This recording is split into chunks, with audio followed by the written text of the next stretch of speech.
محترم بھائی، عمومی طور پر نمازوں کی فضیلت قرآن و حدیث میں اپنی جگہ پر ہے، لیکن جو نماز فجر ہے، نماز فجر جو سب سے بڑی فضیلت والی نماز ہے، اس کے ترک کرنے پر، اس کے چھوڑنے پر کتاب و سنت میں بڑی وعد و وعید بتائی گئی ہے۔ اس کے باوجود بھی افسوس یہ ہوتا ہے کہ آج امت مسلمہ کا ایک بہت بڑا طبقہ اس نماز سے غافل رہتا ہے، یا یوں کہو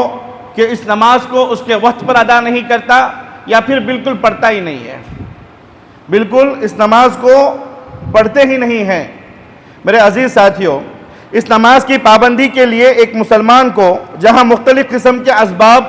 اپنانے سے اس کی حفاظت ہو سکتی ہے یا اس کی ادائیگی میں مددگار ثابت ہو سکتا ہے، اس میں سے ایک سبب اس نماز کی فضیلت ہے۔ انشاءاللہ اگر ہم اس نماز کی اہمیت کو اور اس کی فضیلت کو جانیں گے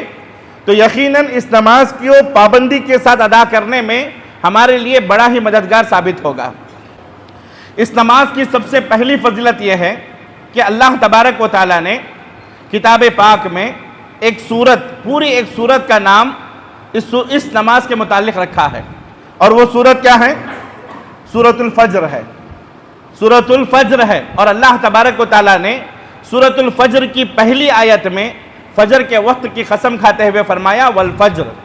قسم ہے فجر کے وقت کی۔ میرے عزیز ساتھیوں، ذرا غور کرنے کی بات ہے، فجر کا یہ جو وقت ہے نا، چاہے وہ نماز فجر سے پہلے کا وقت ہو یا نماز فجر کے بعد کا وقت ہو یا نماز فجر کا وقت ہو،